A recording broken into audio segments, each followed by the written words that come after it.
Welcome students of class 4th in EVS class. Student, in last class हमने ये 14 chapter houses then and now start किया था। इसमें हमने houses in the past read किया था और मैंने एक्सप्लेन किए थे houses in the present and then houses in the rural area. फिर हमने ये देखा था कि कच्चे हाउस क्या होते हैं, पक्का हाउस क्या होते हैं। स्टूडेंट्स, आज हम पढ़ेंगे हाउसेस इन अर्बन एरियाज। मतलब अर्बन होता है शहरी क्षेत्र, ठीक है। हाउसेस इन अर्बन एरियाज और cities are made of materials like bricks, cement, stone, wood, steel and glass.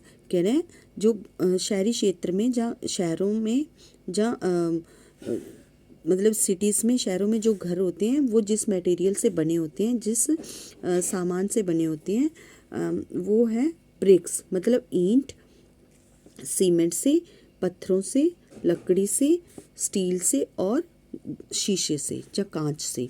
The floor is made of stone. जो फ्लोर होता है वो किससे बना होता है? पत्थर से, टाइल से और marble. Some houses of them are very strong. उनमें से कह रहे घर, ये कुछ सम हाउसेज ऑफ देम, उनमें से कुछ घर बहुत ज़्यादा स्ट्रॉन्ग होते हैं। Let us see all type of houses present in urban areas.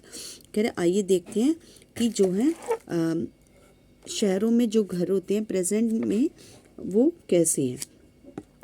पहला है बंगलोज। बंगलोज होते हैं जो बड़े बड़े मतलब घर होते हैं। These houses have enough space for lawn and courtyard.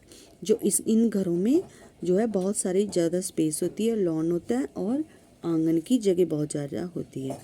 Bungalows have a garage to park vehicles. बंगलों के अंदर ही एक गैरेज बना होता है जिसमें उनके मतलब वाहन होते हैं, जो जैसे स्कूटर, मोटरसाइकिल, गाड़ी वगैरह, उनको जो है पार्क कर सके, खड़ा कर सके। In these houses there are many rooms and open areas. इन घरों में बहुत सारे कमरे होते हैं और खुला एरिया भी होता है, खुला क्षेत्र भी होता है। Some very big bungalows have swimming pools. कह रहे हैं कुछ बंगलोज में क्या होता है? स्विमिंग पूल, जिसमें तैरते हैं। एंड बैडमिंटन कोर्टयार्ड और एज वेल, और बैडमिंटन खेलने की कोर्ट भी होता है। कह रहे हैं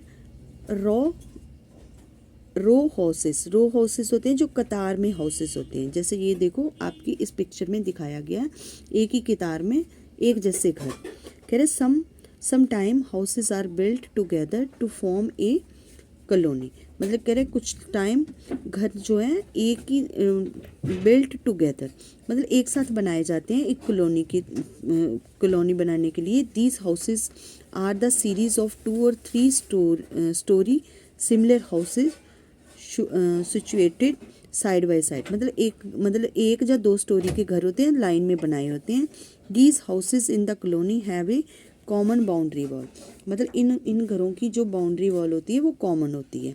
बाहर वाली जैसे आपके घर की पर्सनल होती है ना, इन सारे घरों की एक सी बाउंड्री की वॉल होती है, दीवार होती है। People prefer stay in these houses. लोग ऐसे घरों में रहना पसंद करते हैं बिकॉज दे फील सेफ। वो इन घरों में सुरक्षित महसूस करते हैं। नेक्स्ट है सिंपल पक्का हाउसेस। जो सिंपल जो है साधारण से पक्के हाउसेस हैं। These houses are simple and single और डबल स्टोरीड। ये घर जो है सिंपल होते हैं और ये जहाँ तो सिंगल स्टोरी मतलब एक मंजिल के या 2 मंजिल के होते हैं। They have small rooms. इनके छोटे छोटे कमरे होते हैं। एंड फ्लैट रूफ, मतलब प्लेन छत होती है। मेड ऑफ कंक्रीट होता है, जहाँ तो इसको कंक्रीट बोलेंगे, जहाँ बजरी बोलेंगे। इनकी छत जो है बजरी से बनी होती है। नेक्स्ट है आपका मल्टी स्टोरी हाउसेस और फ्लैट्स। मल्टी स्टोरीड होते हैं जैसे ये हैं, मतलब बहुमंजिला इमारत होती है जो। In big cities space is very limited. कह रहे बड़े बड़े शहरों में जो जगह है वो बहुत कम है। These buildings are designed to utilise small spaces. कह रहे ये जो डिज़ाइन बनाया होता है ये छोटी सी जगह को यूटिलाइज करने के लिए, प्रयोग करने के लिए होता है। The flats in these buildings have spacious room. कह रहे इन बिल्डिंगों में जो कमरे होते हैं, flats in these buildings have spacious room, मतलब इन फ्लैट्स में जो जगह होती है, रूम्स होते हैं, वो बड़े होते हैं, जो विशाल होते हैं। These buildings are constructed in artistic design. कह रहे जो ये बिल्डिंग्स हैं, इनका निर्माण जो है कलात्मक डिज़ाइन में किया होता है। Essential facilities of water, air, electricity, sanitation, lift and gas connection is provided in each flat. हर एक फ्लैट में जो ज़रूरी सुविधाएं हैं, जैसे पानी की, हवा की, बिजली की, सफाई की, लिफ्ट की, गैस कनेक्शन, ये सारे प्रोवाइड किए जाते हैं हर एक घर में। नेक्स्ट है आपके आगे स्लम। स्लम्स क्या होते हैं? जो बस्तियां होती हैं। People from villages come to cities in search of work. जो गांव से लोग हैं वो शहरों में काम की तलाश में जाते हैं।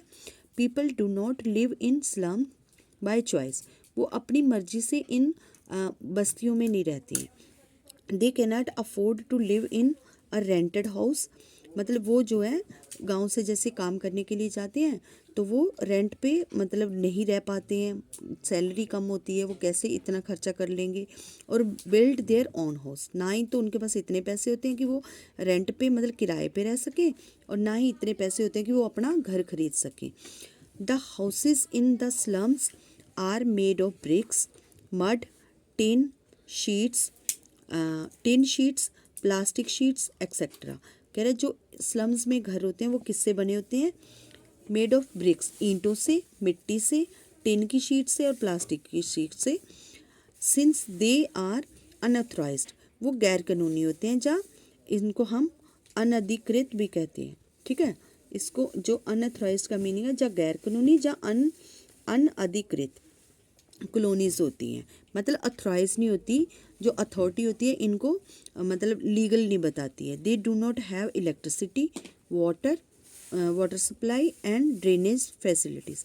इन कॉलोनियों में जो भी ये स्लम होती है, बस्तियाँ होती हैं, इनमें ना तो बिजली की सुविधा होती है, ना पानी की, और ना ही ड्रेनेज मतलब नालियों की ड्रेनेज होता है, नालियों की सुविधा। These slums are breeding grounds for germs and pests like rats and mosquitoes. ये जो बस्तियाँ होती हैं, ये मतलब इन्हीं में ज़्यादातर प्रजनन स्थान होता है। मतलब ब्रीडिंग ग्राउंड्स होता है, प्रजनन स्थान मतलब जर्म्स, पेस्ट्स लाइक जैसे चूहे और मॉस्किटो इन्हीं स्लम बस्तियों में ही पैदा होते हैं ज़्यादातर। The government is trying to provide low cost housing but it will take time for this all. कह रहे जो सरकार है वो ये पूरी कोशिश कर रही है कि जो कम कीमत के घर हैं वो प्रोवाइड करवाए जाएं, लेकिन अब तक इसे मतलब सबके लिए टाइम लगेगा भी। बेटा इसी के साथ ये आपका ये चैप्टर तो कंप्लीट हो गया है। आपको अपनी नोटबुक में एक तो आपको ये कच्चे हाउस का ये वाला पिक्चर ड्रॉ करनी है ईवीएस की नोटबुक में। कच्चे हाउस की पिक्चर ड्रॉ करनी है, पक्के हाउस की, और ये row house, multi storey house and bungalows. ठीक है, this is your homework and read this chapter carefully. Thank you.